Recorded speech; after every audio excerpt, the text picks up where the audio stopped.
This computer could have gotten me in trouble. And it's something that I've seen happen in more than one occasion. It's the first time it's happened to me, but with some advice and tips I'm going to give you in this video, it could keep you out of trouble and hopefully prevent you from, dealing with a world of headaches. And then also, of course, we'll open it up, talk about it, look into the specs and the performance, and talk about why I bought it and, the value. So I love to buy computers on the marketplace and eBay. A lot of times you can get a really good deal if the computer is claiming not to be working, or if somebody doesn't really know the value of it, you can get a really good price on it. So this is the HP Z2 Mini G3 workstation. I've seen them go on eBay for about $150 to $200. I saw this on the marketplace for $60 and I had to scoop it up. So to kind of give you an idea why I picked it up, the whole point is that if I'm into it 60, I could probably flip it easy after eBay fees for $120 and make a $60 profit, or sell the parts individually. Just kind of depends on which way I decided to go. But I mean, it's Intel 7th gen. This has 16 gigs of DDR4. It had a 512 M.2. So, pretty decent computer, decent specs, and I think it was something that was worthwhile. But for $60, there was a catch. So I drove about an hour away, brought it home, and the first thing I did was fire it up.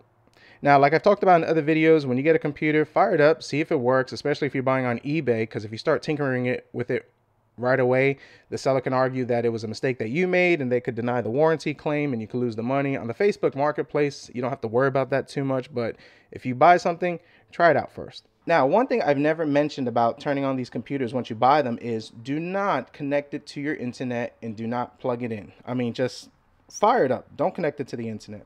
So as soon as I fired it up, it loaded, it had Windows installed, had an account, and next thing you know, I'm getting pop-ups of things that are disgusting and illegal. Links to web pages that were popping up, and just to kind of put it into context without triggering the YouTube bots, let's just say they were young in nature and just completely disgusting.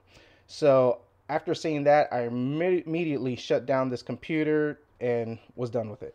So now you're probably asking, what do you do? You're in this situation, what do you do? How do you protect yourself? This is not your type of thing, and you don't want to get in trouble for it. Well, what I did was I drove back out to the jurisdiction where I bought the computer for, contacted the local authorities, and gave them the computer. They seized it, put in their evidence, and they began their investigation. And then at that point, I provided them the Facebook marketplace link, the guy's account, and all that stuff. Gave him all that, and that immediately exonerates me from this type of material. So once that was done, I was contacted a week later by that police department. They told me I could come and pick up the computer. They cleaned, wiped everything out, but they did keep the M.2 drive, which is fine. I wanted nothing to do with it. They said, hey, we're keeping the drive, but you can have everything else, which was like, okay, that's cool. I'll just get one, put one in there. And they said they're looking into it. They got good leads based upon the information I provided them. So, and apparently the guy's address, and I'm not posting any of this video and information because, well, we're just not going to do that. But the guy's information and address I was able to provide to them, apparently it's not the first time they've dealt with that, and it's being looked into. So I didn't want to know any more details, but they said it's being looked into, it's going to be addressed, and they probably should be able to move forward on this case. So in talking to the investigator, he pretty much stated that, most of the times that, if it was an accidental, like, oops, it popped up once, then, they're really not worried about it. But if there's a lot of stuff on it and they're getting a lot of traffic for it, then pretty much you're going to be held accountable for that. So this could get you in trouble. And another thing to kind of run into that I've seen too is when you get these computers that have Windows already installed with it, you got to be careful with it, because another thing that I've seen pop up recently with customers is that it comes with Windows, it looks plain Jane, but it has keyloggers in it. So you log into your email, your Facebook, whatever, and it's recording all your passwords, all your information, and then it's getting sent to the person who you bought the computer from. So when you get a computer that's pre-installed and you're buying it from somebody you don't know or you don't trust, guys, don't plug it into the internet, format the drive, start fresh. You should be good and be able to protect yourself from any future issues. And if you run into a computer that you turn on and you see something that is illegal in nature, turn it over to authorities. Keep yourself safe.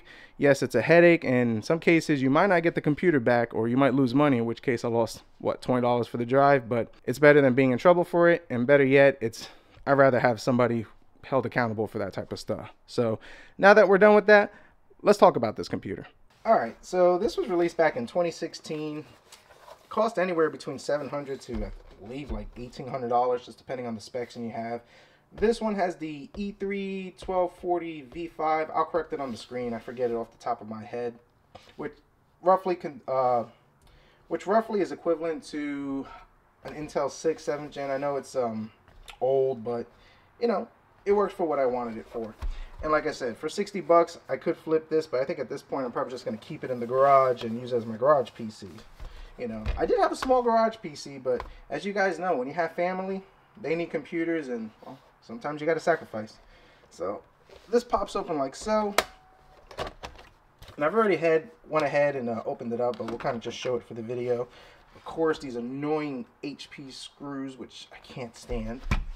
Got the Torx bit, so let's pop this open right over here.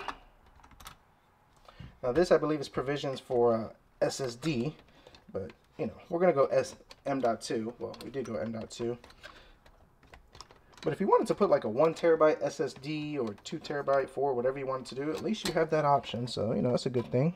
And this, all right, pops open just like that. Now we got the CPU. Look at that little fan, that little cooler, you know, kind of cute. Thermal sensor right over here. I'm going to take this off so I can put fresh thermal paste in there. I've already popped in the new M.2 and installed Windows, kind of went ahead of it. Just going to pop that out to the side. Oh, wait. So CPU is over here. Now, like I said, I did take this apart a little bit. It's been a while since I worked on it. And I just kind of left the thermal paste that it came with. Not too bad though. But we'll put some Arctic, some of the good stuff on there. Might get a degree or two. Might not.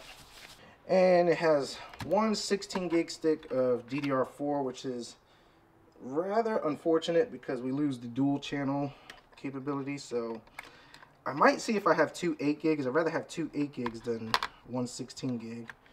So I know I don't have a 16 gig, or maybe I'll just pick one up. Let's pop this open.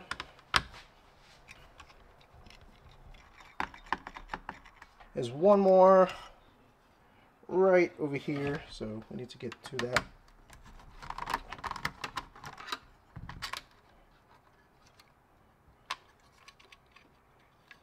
Pull this tape up.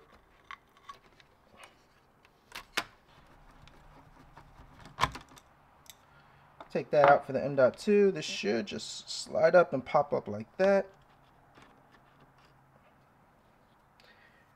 There we go. It's encased pretty nicely. I will say that. That is pretty cool. And if we pop this out, I'm not going to take it out because I've already done that before. But yeah, if you wanted to upgrade it, I just popped in a 512 in here.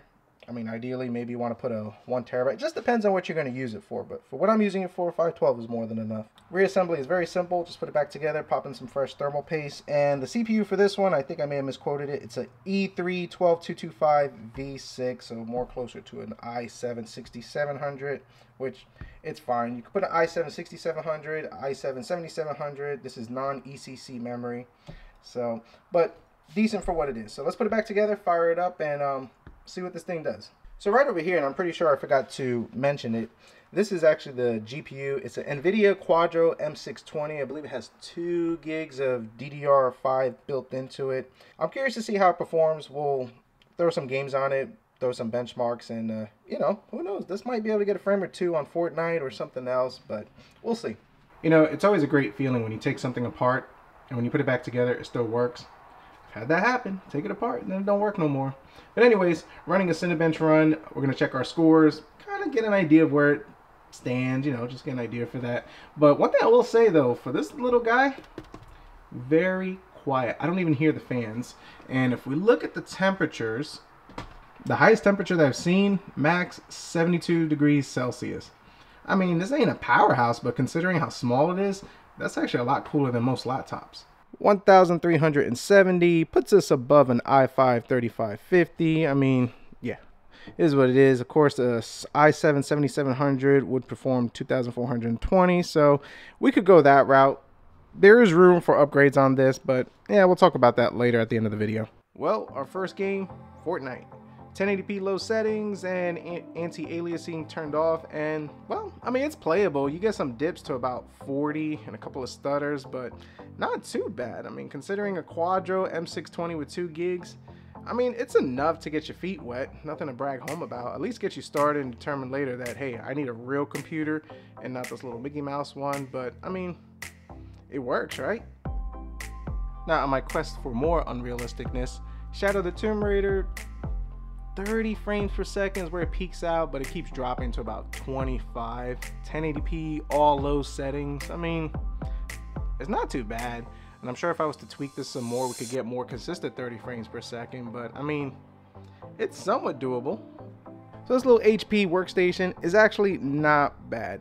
Runs really well, very smooth. I was actually impressed with that little Quadro M620. Of course, it's not designed for gaming, and this is just kind of one of those little teasers, just enough to get you a couple of frames where you could play the game and get an idea and maybe make you want more, depending if you're that type of person. But I mean, for small compactness, portability, it checks the boxes. Now, a few things to note: your I/O, 4 USBs, 2 in the back, 2 on the top. You got 2 USB-Cs, 4 display ports for all the lovely monitors that you want to run. You know, that's always a good thing.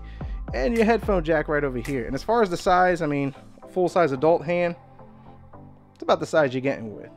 Now, another thing that was really cool about it is that even though running those games and putting the CPU and GPU at full beans, this thing stays quiet. Temperatures stay really low. I don't think the highest I saw it peak running Cinebench and other ones was like 72 on the CPU, and the GPU hit like 68 on another program that I was running. So that's pretty impressive for the size, and considering that laptops don't even run that cool little machine. So this little HP, I think the plans for it, actually I know the plans for it, I'm actually gonna keep it. I'm gonna pop it like right here in the corner. I mean, it has the provisions for the VESA mount. Maybe I'll do that. I don't know, I'll probably just pop it right over there so I have easy access for it. I like it, great little performer. Could throw a couple of games on here, mostly the Mickey Mouse games that I like to play that I don't need no high-end hardware for. This thing will work great for it. And also looking up stuff in the garage. Despite the headache and the annoyances that I had to deal with when getting this machine, it worked out pretty good.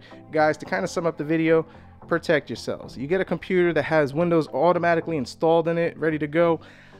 I wipe them clean. I don't even just boot into it. Don't plug it into the internet, number one.